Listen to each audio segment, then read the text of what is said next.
especial para nosotras porque sabemos que nos van a acompañar personas de aquí de España y personas de nuestro país, desde Colombia. Y bueno, estamos muy, muy contentos de poder estar aquí reunidas en este conversatorio.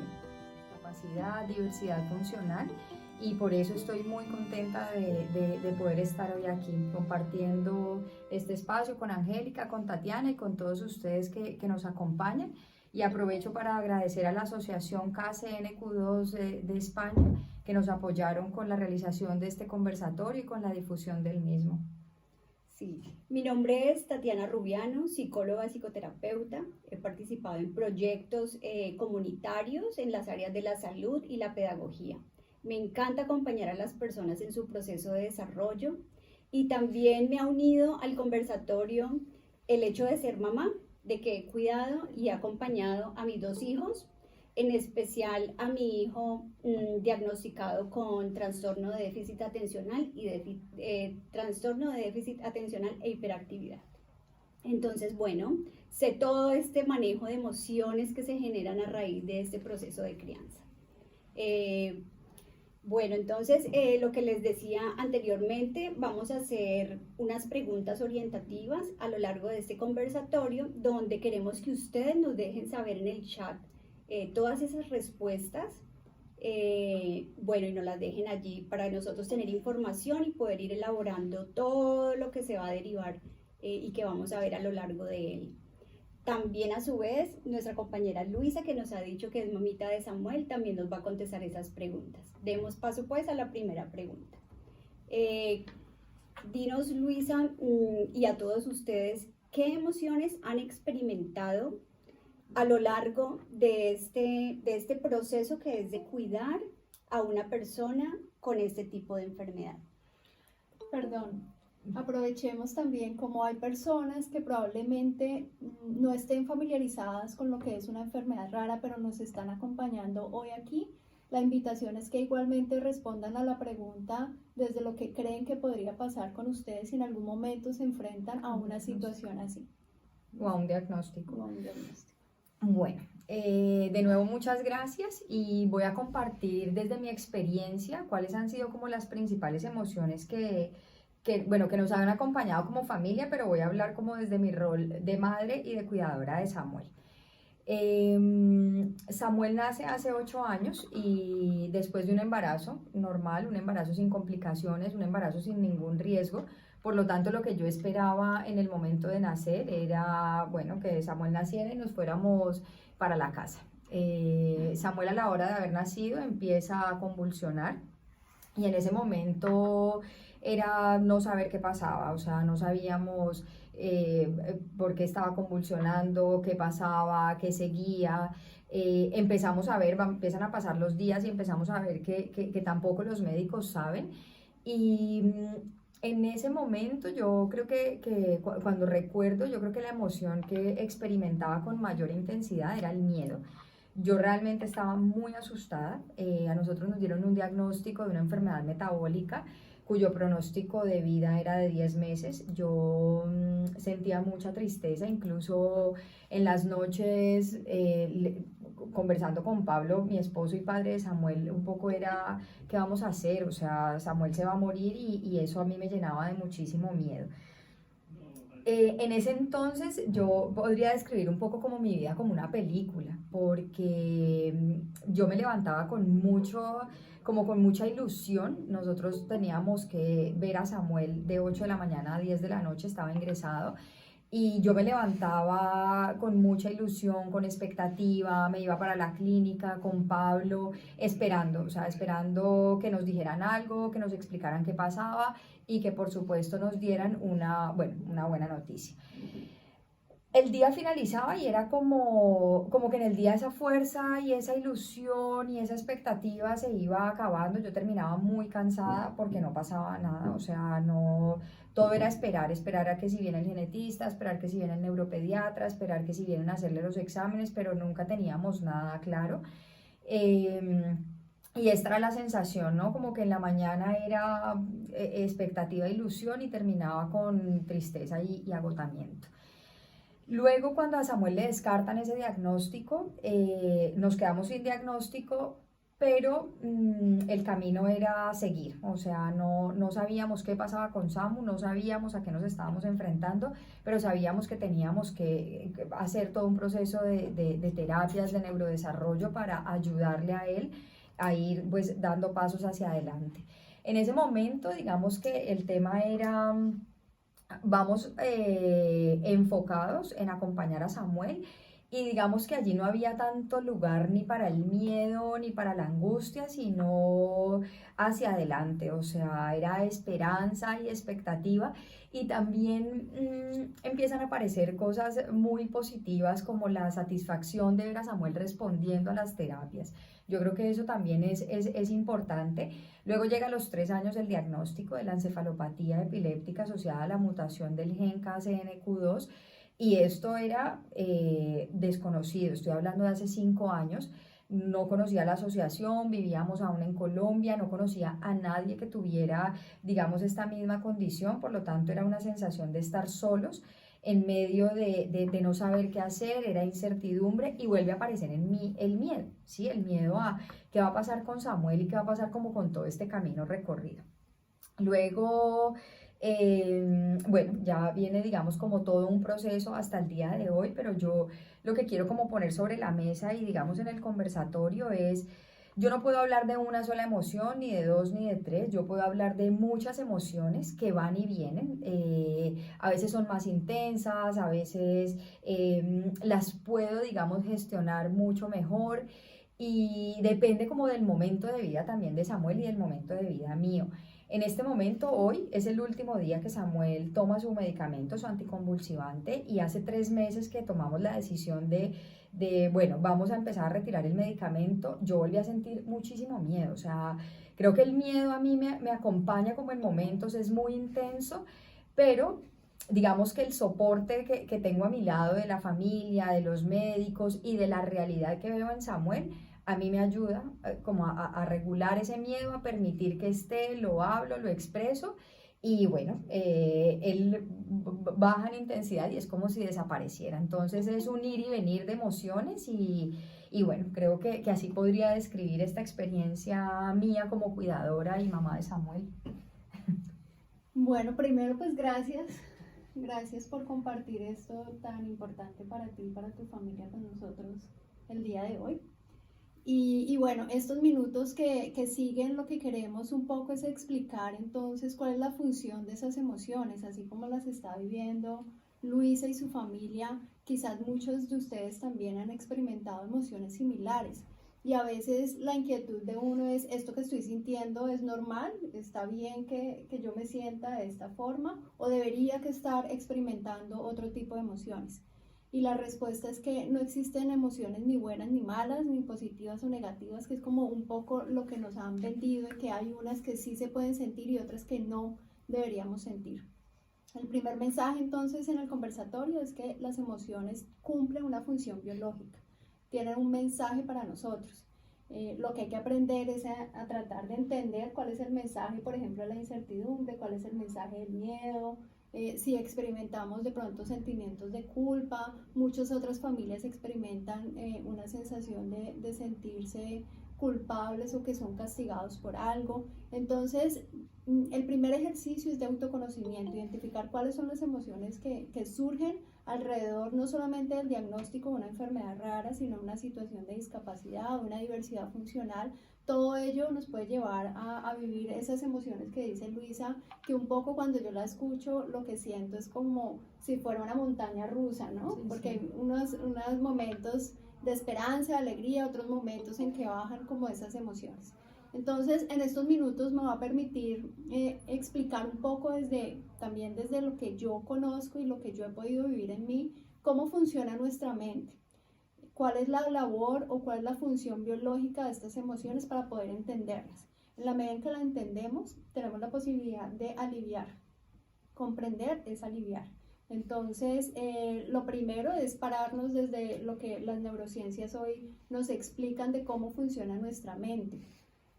Para eso, quiero que nos imaginemos que nuestro cerebro es un cerebro triuno, es decir, un cerebro que está dividido casi que en 3 cerebros. Un cerebro reptiliano, que es el más primitivo de los cerebros, es el encargado de la homeostasis, es el encargado de las pulsiones, de los instintos, de lo básico, tiene respuestas inmediatas y automáticas.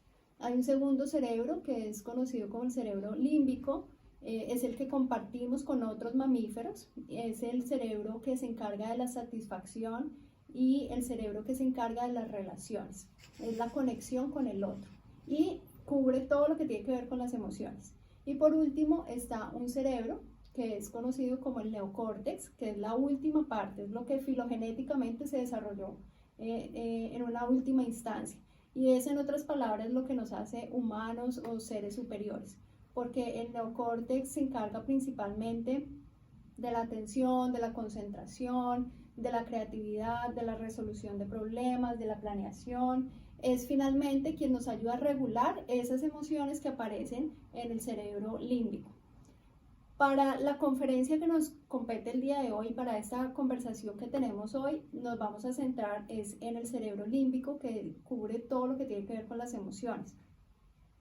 Cuando Luisa nos explica las emociones que ha experimentado, como el miedo, como la angustia, como la incertidumbre, tenemos que saber que esas son emociones que surgen posterior a una manera de pensar. Es decir, toda emoción está precedida por un pensamiento. La pregunta es entonces, y esa se las devuelvo yo también en forma de pregunta, es ¿cuál es el pensamiento que cotidianamente tenemos a diario, ese discurso interno que hace que yo me esté sintiendo de determinada manera?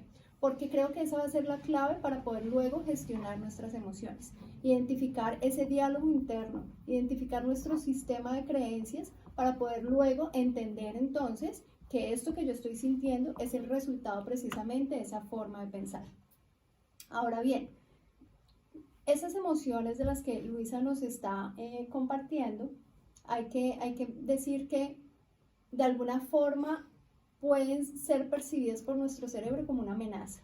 Es decir, cuando yo experimento, por ejemplo, miedo a que no sé primero qué es lo que tiene Samuel, ¿no es cierto? Lo que puedo sentir es una sensación de no está bajo mi control, no depende de mí, no sé qué hacer con esto, ¿no es cierto? Frente a ese pensamiento que puede haber surgido en Luisa y en cualquiera de nosotros, lo que está es una percepción de amenaza. Cuando mi cuerpo siente una amenaza, lo que va a ocurrir internamente en ese sistema límbico del que estábamos hablando es que se activa como un bombillito de alarma. Ese bombillito de alarma se llama amígdala. Y la amígdala lo que hace es activar todo un sistema general de respuesta que se traduce en la producción de unas sustancias que son conocidas como la adrenalina, la noradrenalina y el cortisol. El famoso cortisol que ya todos hemos relacionado con el estrés, ¿no? La hormona del estrés. Entonces lo que hace es activar todas esas hormonas, todas esas sustancias y pone el cuerpo en modo de supervivencia. ¿Por qué? Porque el mensaje que le estamos mandando al cuerpo en ese momento es: aquí hay una amenaza real, ¿no es cierto? Y lo más interesante del cerebro es que funciona tanto para las cosas que son reales, como el diagnóstico, la llegada de un diagnóstico de esta magnitud, como lo que yo me pueda estar imaginando acerca de la realidad. Es decir, se activa el mismo sistema en mí, esté pasando, digamos, una amenaza real o imaginaria en términos de pensamientos. Yo quiero complementar algo de lo que dice Angélica, que es muy importante y que para mí ha sido muy importante, y es como la posibilidad de conocerme. Yo a veces un poco reconozco que en mí es como si esa alarma estuviera prendida más tiempo del necesario, pero como me conozco y sé que eso me ocurre, en muchas ocasiones intento buscar como en el exterior, y yo pues siempre lo reconozco, y es como el rol que tiene mi familia, y yo les digo que ellos son mi equipo, porque es como el llamado a la realidad de ver si eso que mis pensamientos están percibiendo como una amenaza es real o no, porque a veces no es tan real como yo lo pienso y lo siento, y eso realmente a mí me ayuda a regular mucho, porque claro, yo en este proceso con Samuel, de conocerme, de cómo puedo aprender a gestionar mejor mis emociones, he tenido que conocerme bastante, y sé que mi tendencia es a que esta alarmita, sí, a que esta alarma esté activada. Entonces, conocerme creo que ha sido digamos, como una clave, ¿no? Una clave para ti, claro, Luisa. Y es que, claro, o sea, lo que según nos cuenta Angélica, es evidente que las emociones son como ese puente, ¿no? Entre el pensamiento y realmente como la reacción fisiológica que tenemos. Y entonces, de aquí deriva la segunda pregunta que realmente queremos que nos contesten en el chat. Lo decía anteriormente, nos pueden contestar esta siguiente pregunta en la parte de los 3 punticos que aparecen en la pantalla y que dicen mensaje de la llamada, porque sí que nos gustaría saber sus respuestas. La segunda pregunta viene enfocada, si es verdad que estas emociones, Luisa, que persisten sobre el tiempo, ¿sí? Que vienen y van, sería como... Si tienen un efecto en su cuerpo. Exacto, o sea, esas emociones tienen un efecto a largo plazo en tu cuerpo. ¿Lo has sentido, lo has podido notar tú? Sí, a ver, yo digamos que en términos de cómo mi cuerpo ha respondido, hay 3 aspectos en los que desde que nació Samuel puedo identificar cambios a nivel corporal. Yo creo que hay uno que es muy evidente y que para mí ha sido muy claro, y es en términos como de mi desarrollo del periodo menstrual, porque desde que nace Samuel yo nunca volví a tener el periodo. Digamos que cuando Samuel ya tenía más o menos 2 años, que yo ya estaba más tranquila, la evolución de Samuel iba pues como mucho más positiva. Es como cuando yo vuelvo a decir, bueno, Luisa, ¿cómo estás tú y qué pasa contigo? Algo que también es muy importante, porque a veces como que todo se centra en los niños y en las niñas y qué necesitan ellos y las terapias para ellos y las visitas médicas, y la familia pues a veces nos quedamos un poco como olvidados de nuestro propio cuidado. Y efectivamente fue más o menos 2 años que yo digo, bueno, esto es como extraño, o sea, esto no me pasaba. Y empiezo, digamos, como a hacer mi proceso médico y todo normal, o sea, todo normal.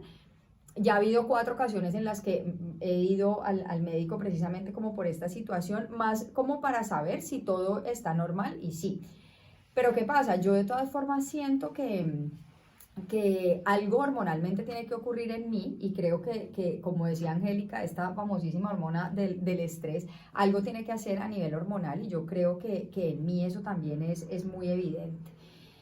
El segundo aspecto es el sueño. Yo soy una persona que concilio el sueño con mucha facilidad, pero tengo un sueño muy sensible porque yo siento que hay demasiada activación, es decir, quienes somos cuidadores, mamás o papás o familiares que somos cuidadores, sabemos que esto hay que tener una agenda en la cabeza todo el tiempo. Bueno, incluso mamás es decir, que no tienen hijos con diversidad o con alguna condición especial, también, es decir, esto hay que tener una agenda en la cabeza. Yo todo el tiempo estoy pensando cómo hacer esto, cómo acompañar a Samuel, cómo lo ayudo mejor, leo aquí, busco allá, y siento que mi cuerpo está muy activado todo el tiempo. Entonces, creo que yo no logro tener siempre un sueño reparador.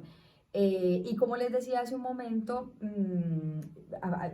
la alarmita en mí está prendida. Entonces, cuando Angélica hablaba de los 3 tipos, como de los 3 cerebros, yo incluso a veces, ante el más mínimo sueño de Samuel, salgo corriendo. O sea, a veces no me doy ni siquiera la posibilidad de a ver qué está sonando, qué puede ser, sino que la respuesta es automática e inmediata, porque para mí significa que algo puede estar pasando y que algo le puede pasar. Entonces, es que me gustaría complementar algo de lo que estás diciendo, porque es entender cómo es que funciona nuestro cerebro en esos momentos en que la alarma está encendida. Entonces yo te escucho y lo que pienso es, claro, no le has dado la oportunidad que la información llegue al prefrontal, que es el que evalúa si realmente es necesario que Luisa levante 2 de la mañana a ver si el niño está bien o no está bien, ¿no es cierto? Entonces miren lo importante que es conocernos e identificar que el sistema límbico funciona tan rápido y tan automático que a veces no permite que el prefrontal analice el estímulo que llegó para saber si realmente es una amenaza o no. Esa es la clave para que nosotros podamos identificar cómo gestionar las emociones, porque a veces esas emociones sobresalen de nuestras capacidades es precisamente porque no le permitimos al prefrontal analizar la situación. Y más adelante vamos a ver cómo podemos hacer para que esto se termine de activar. Sí, es verdad, eso es un poco como lo que pasa y es, mi respuesta es automática y siento que en el sueño es algo como evidente. Y el otro aspecto es, yo generalmente me siento muy activada, es decir, yo me siento con mucha energía, con fuerza y con mucha activación, pero claro, para mí finalizar el día es decir, no es como que hago el ritual de me voy a acostar, me preparo para dormir, no, es como si me fundiera y en off, o sea, Luisa off, que quedó apagada completamente, porque siento que de todas formas hay digamos, una activación y unas emociones bueno, en algunos casos, como les digo, o sea, son reales y yo también lo comentaba con Angélica y Tatiana, o sea, hay situaciones a las que nos vemos expuestas y son demandas reales, o sea, Samuel es un niño que depende completamente de un adulto y principalmente soy yo como cuidadora, entonces la activación es en respuesta a una demanda real, o sea, en la próxima pregunta hablaremos como de las estrategias, pero que existe una demanda real que implica que yo como cuidadora esté activada, es así, o sea, no hay otra opción. Y un poco entonces vamos a explicar qué es lo que pasa en nuestro organismo para que esto ocurra, ¿no? Entonces recordemos, la pregunta es en función de si esas emociones que hemos experimentado a largo plazo pueden generar en nuestro cuerpo algo que conocemos como un síntoma o como una enfermedad. Y la respuesta es claro, sí. Hay emociones que a veces se encapsulan y que se transforman en un llamado de atención, que es lo que conocemos como un síntoma o como una enfermedad. Internamente, ¿qué es lo que está pasando en nuestro organismo? Ya hablamos que hay un sistema de alarma general que está activo permanentemente, específicamente en esta situación que está rodeada pues de un tema casi que de supervivencia también, ¿no es cierto? Entonces, nuestro organismo lo que está haciendo en ese momento es que su sistema simpático está activado, ¿no es cierto? Y no está activado un día ni 2 días. Estamos hablando que probablemente el sistema nervioso simpático de Luisa, por ejemplo, en este caso en particular, está activado desde hace 8 años, ¿no es cierto? Eso lo que digamos ocurre internamente es que todo el cuerpo está canalizando toda su energía para una amenaza. Es decir, está, entre comillas, robando energía de otros sistemas corporales porque todo el tiempo está una posible amenaza. Es decir, mi vida está en peligro. Su vida, igual la vida de mi hijo está en peligro. Entonces, todo su sistema está robando energía de otros sistemas para poder atender a esa amenaza. Y uno de los sistemas al cual le roba energía es el sistema inmunitario, por ejemplo.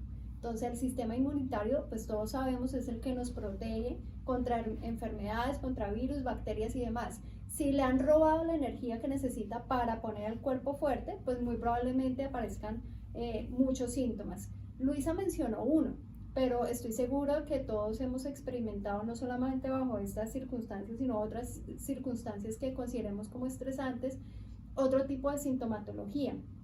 Hoy en día, por ejemplo, se habla mucho de las inflamaciones.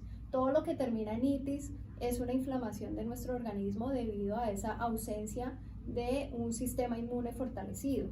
La gastritis, la gastroenteritis, la amigdalitis, la faringitis, la dermatitis, la sinusitis, la sinusitis. Esa me corresponde a mí. Tinnitus también. El tinnitus que también me corresponde a mí. Todos son lo que hoy se conoce como inflamaciones, que es debido a que estamos sobrecargados permanentemente con nuestro sistema de alerta encendido frente a amenazas que son reales, como las que Luisa nos está mencionando, pero también frente a amenazas que son la forma en cómo hemos interpretado la realidad. La realidad realmente es neutra, pero lo que hacemos es darle un valor, hacemos un juicio frente a eso que nos ocurre, ¿no es cierto? Llámese enfermedad, llámese trabajo, llámese relaciones de pareja, relaciones con nuestros hijos. La forma como interpretamos es lo que finalmente le está dando ese sentido a eso que estamos sintiendo. Entonces, definitivamente las emociones sí tienen un efecto impactante en nuestro bienestar físico, o sea, eso no lo podemos negar. Ahora bien, se me ocurre, dime Angélica.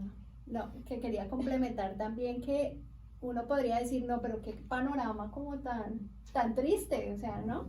Pero también hay algo positivo en todo esto y es que así como activamos y tenemos la capacidad de activar el sistema simpático, que es el de la activación, el del cortisol y demás, pues también tenemos la posibilidad de activar un sistema paralelo, que es el conocido como el sistema parasimpático, que es el que genera calma, tranquilidad, bienestar. En la medida que nosotros logremos bajar esos niveles de cortisol, que de hecho cuando estabas hablando del tema del sueño, esto, y lo vivo yo también a nivel personal, es cómo logro yo que mi cortisol esté bajito cuando me voy a acostar para poder dormir. Si el cortisol está alto, es imposible que podamos tener un sueño reparador. Entonces, la clave va a estar en la forma en cómo podemos activar nuestro sistema parasimpático, que es el sistema de la calma, de la relajación, y eso no significa que estemos meditando 24 horas frente a unas circunstancias que nos ameritan también estar activos. Solo que ese sistema me va a permitir analizar la situación, buscar soluciones, tener la capacidad de buscar la resolución del problema que se me presente sin necesidad de que internamente esté activado mi sistema general de alarma.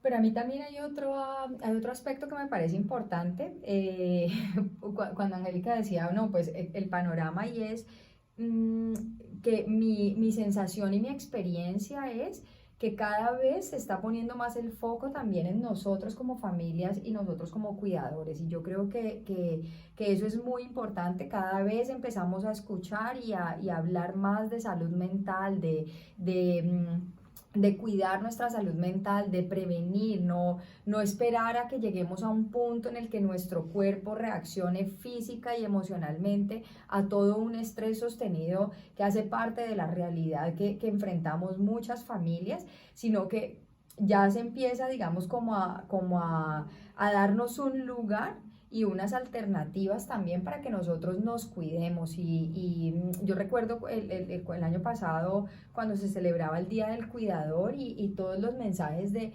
cuidarnos para cuidar. Yo creo que escenarios como estos, perdón, y como todos los que últimamente vemos, van enfocados es a eso, o sea, nosotros también debemos cuidarnos y hay alternativas para contrarrestar una realidad pues a la que nos enfrentamos diariamente.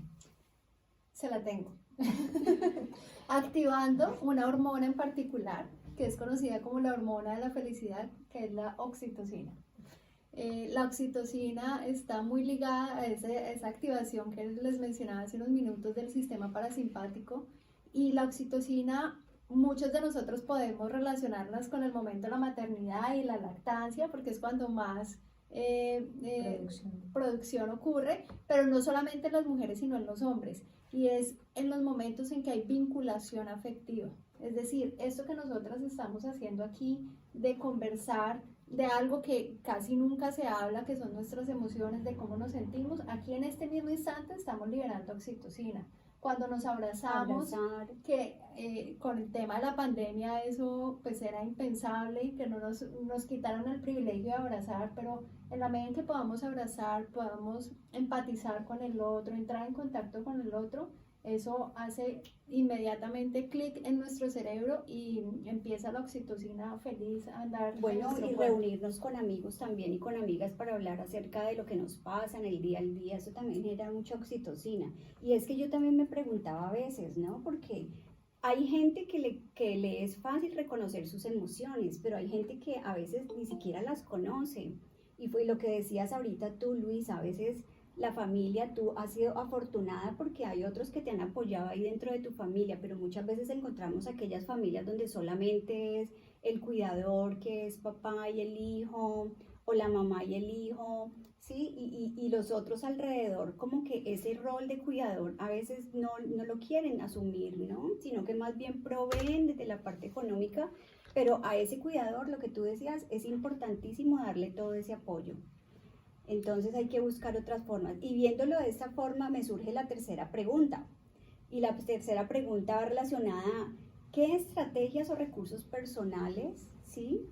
Te han servido para afrontar esta experiencia de vida?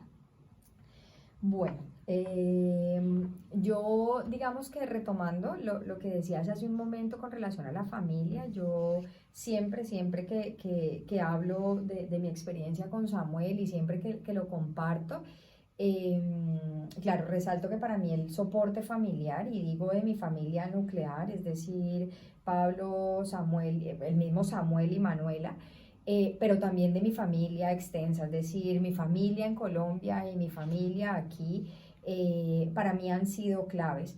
Pero claro, también es verdad que digamos que esto tiene que ver como con un recurso externo que tengo y que por supuesto para mí ha sido muy importante en este camino con Samuel.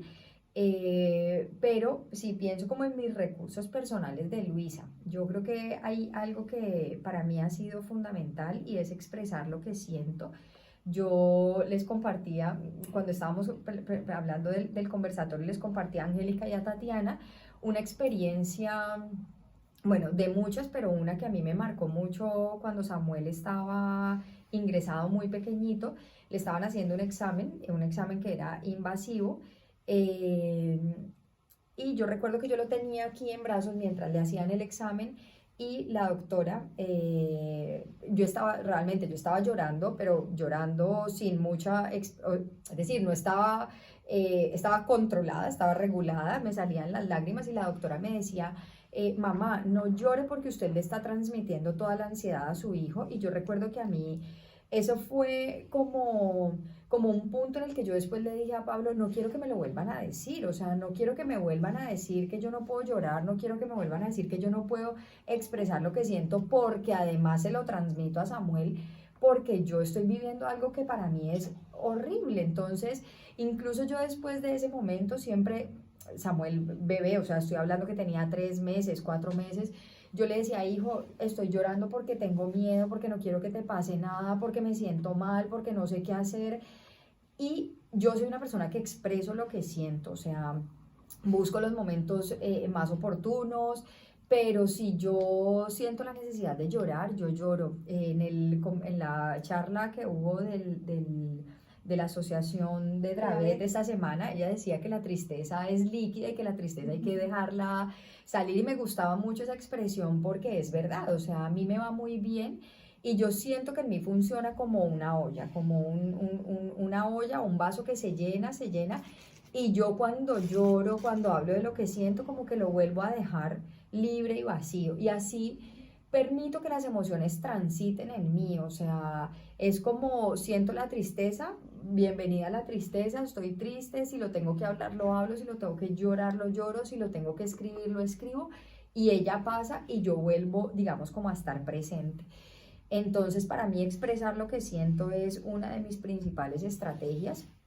Escribir sobre lo que siento. Yo, digamos que para mí escribir fue un proceso que inicié cuando, más o menos a los 2 años de edad de Samuel, sentía la necesidad de escribir lo que yo estaba sintiendo, porque aunque mi familia estaba cerca y aunque mi familia siempre ha estado presente, a veces tenía la sensación de que no me podían entender y de que lo que yo estaba sintiendo no podían comprender lo que me pasaba. Entonces, escribiéndolo, digamos que lo sacaba de mí, luego lo podía leer, luego lo podía ver en perspectiva, lo cual también me ayudaba mucho, pero luego también se los comparto, ¿sí? O sea, yo luego también lo que he hecho es tratar de compartirles a ellos cosas que escribo, un poco invitándolos a acercarse a mi realidad y a lo que vivo yo. El ejercicio físico para mí es una tarea diaria, y yo en el ejercicio encontré como dos cosas importantes, y es ganar fuerza física porque la necesito, porque Samuel es un niño dependiente, es un niño que no tiene, digamos, mucha movilidad ni autonomía, es decir, yo necesito fuerza física para Samu. pero también es mi forma de contrarrestar ese cortisol que a veces está como tan presente en mí. Y además es mi espacio, ¿no? Y en el ejercicio encuentro, digamos, esa posibilidad de estar conmigo misma, de estar tranquila, de aunque estoy activa desde otro lugar. Y el último, pedir ayuda. Para mí, poder pedir ayuda cuando la necesito ha sido también muy importante. Y por pedir ayuda he logrado conocer personas, he conocido familias maravillosas, he conocido mamás que han sido fundamentales para mí en este camino. He conocido la asociación y poder hacer parte de la asociación, poder pertenecer a un grupo, de ver cómo diferentes familias luchan por nuestros hijos, porque se hagan cosas, realmente me permite crear unos vínculos y establecer unos vínculos que, como decía Angélica, pues es la forma también de poder gestionar estas emociones que hacen parte bueno, de mi realidad y creo que de la realidad de muchos de los que hoy nos acompañan. Sí, y así como a Luisa tiene gracias por contarnos sobre tus estrategias personales para sobrellevar todo este proceso, Luisa, que mencionabas escribir, mencionabas hacer ejercicio, pedir ayuda, sacar esas emociones, bien sea contándolas a los demás o incluso llorando, ¿no?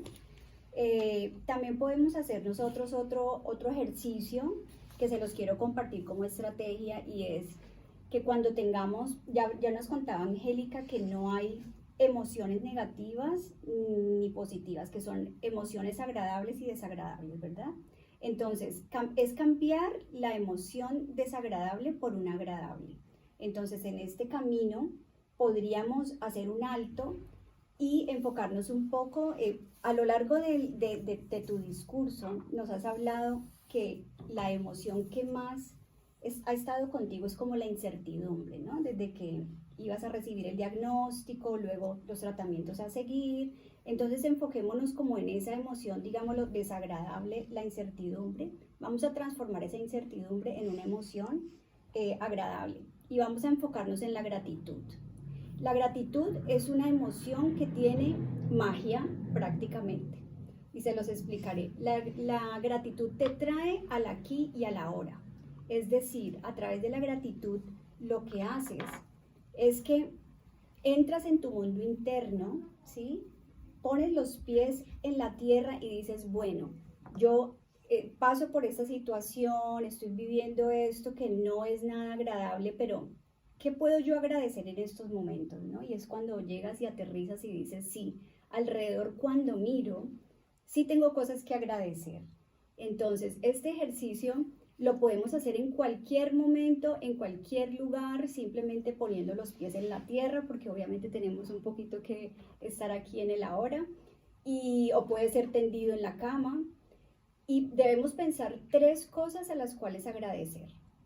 Todos sabemos a veces que desde pequeño nos enseñan a decir gracias y que eso está muy bien, esto por educación, pues todos decimos gracias, pero el agradecimiento va más allá y es a sentir de corazón el agradecimiento por las cosas, o sea, es como una emoción pero impregnada dentro de ti, no es simplemente decir gracias porque sí.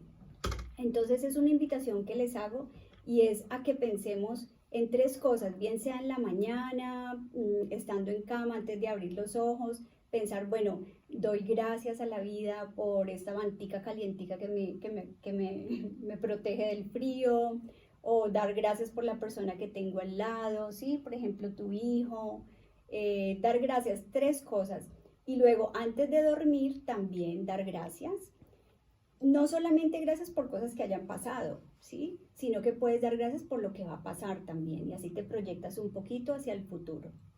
Entonces, bueno, esas son como las sugerencias o estrategias que además podemos utilizar en momentos, pues, que son a veces difíciles por atravesar. No, es que me gusta mucho escuchar como lo que Tatiana nos comparte, porque esta postura de poder transformar la emoción y no en el discurso de antes que tanto escuchábamos y es evite, no se sienta, si está llorando entonces no llore, venga ríase, sino, vale, tenemos emociones y es como darles el lugar que tienen en la historia que tienen, pero saber que también tenemos otras posibilidades de transformarlas y de sobre todo de que nuestro cuerpo experimente algo, digamos, agradable frente a lo desagradable que podemos experimentar frente a alguna de estas otras emociones. A mí, digamos que es una visión de las emociones que me gusta mucho. Yo siento también que hay una palabra clave en este proceso de gestionar las emociones y es la aceptación. Cuando nosotros aceptamos el sufrimiento se va, porque no hay otra forma de ver la realidad es una. Nosotros somos los que le ponemos el filtro de cómo vemos la realidad. Cuando nosotros aceptamos lo que es decir, tengo mi familiar con una situación X o Y, esa es la situación, eso no lo podemos transformar así quisiéramos, pero sí podemos transformar la forma como percibimos esto, ¿sí? Cuando las familias se aproximan a estas experiencias, por ejemplo, de aceptación frente al diagnóstico, frente a los tratamientos, frente a los pronósticos, y lo que hay es una aceptación, el sufrimiento sale y se empieza a vivir la experiencia como lo que es, una muestra de aprendizaje. Vinimos todos a aprender de una forma o de otra. Y creo, por ejemplo, que para Luis y para su familia y para nosotros que conocemos a Samuel, ha sido un aprendizaje, ¿sí? Cada situación trae consigo momentos difíciles y no cabe duda que así es, pero por ejemplo, yo admiro de la familia de Luisa la forma como ve la situación, ¿sí? Como ve la realidad, de una forma positiva. La actitud creo que es una de las cosas fundamentales para que este transitar pues, sea mucho más ameno, ¿no? Y gracias de verdad, Luisis, por acompañarnos aquí, por compartir esta experiencia por de darnos vida. de tu historia, de tu ser. De verdad que eres una mujer de admirar. Bueno, no, muchas gracias. Realmente para mí es un placer poder estar con Angélica, con Tatiana y como les decía al principio, yo sé que nos están acompañando personas también de nuestro país y personas que he conocido aquí y bueno, me siento muy, muy contenta de poder estar aquí. Y bueno, no sé si... Creo que han escrito en el chat. Sí, bueno, aquí dice poder hablar, poder preguntar, poder compartir, creo que nos educa y permite ser más sensibles y empáticos ante las diferentes situaciones en la vida, dice Adriana María Caicedo. Así es. Sí, nosotros creo que cuando nace también la idea de este espacio va en la línea de poder poner sobre la mesa temas que son importantes y como dice Adriana María, pues es un tema de educarnos y de aproximarnos a realidades bueno, que a veces están un poquito distantes, que no conocemos y que por suerte ahora con el tema de la tecnología podemos llegar a más personas. Uh-huh. Bueno, y por aquí otra persona nos dice que lo del agradecimiento ha servido mucho. Obviamente agradecer por un techo y vivir en paz en estos momentos que el mundo vive una situación incomprensible. Lo que hablábamos ahora, que realmente la incertidumbre no solamente nos acompaña en este momento desde la parte de tener un diagnóstico, una enfermedad, sino también de todo lo que se vive alrededor en el mundo. Y esto de centrarnos en el aquí y el ahora y agradecer lo que tenemos para poder tener una conciencia plena de disfrutar el día a día, ¿sí? Nos va a acercar un poco más a esa tranquilidad que hablábamos, ¿no? Y que no haya tanto impacto al final en nuestro bienestar físico y nuestra salud mental. Entonces, si tienen algunas preguntas, es el momento de hacerlas. Si quieren sugerirnos algunos otros temas para trabajar próximamente. Bueno, también por respeto al tiempo que habíamos mencionado para el conversatorio, pues vamos a ir cerrando este espacio. Como decía Tati, dando gracias desde nosotras por la compañía de ustedes al otro lado. De verdad que es muy importante para nosotros su presencia.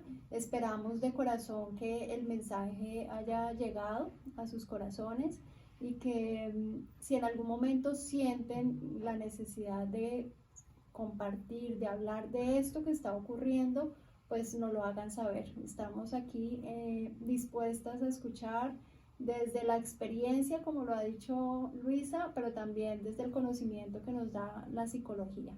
Entonces, aquellas personas que dicen, yo quiero hablar sobre esto, necesito ayuda, quiero seguir conversando, la forma como lo podemos hacer es déjanos tu correo electrónico y tu nombre y nos pondremos en contacto contigo. Nosotras también dejaremos en el chat nuestra información por si desean más información, si quieren que continuemos este proceso de autodescubrimiento y de gestión de las emociones, lo podemos seguir conversando.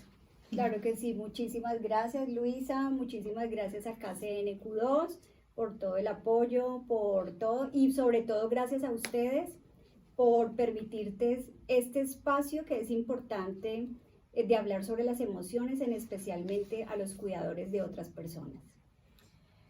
Sí, de nuevo, bueno, ya para despedirnos, de nuevo muchas gracias y a todas las personas que estuvieron conectados con nosotros, pues un abrazo muy especial de corazón. Bueno, que estén muy Adiós, bien, hasta la cuídense, ya vamos a dejar los Adiós. datos de nosotros en el chat y aquellos que quieran más información acerca de esta propuesta también nos pueden dejar escritos sus correos electrónicos para recibir información.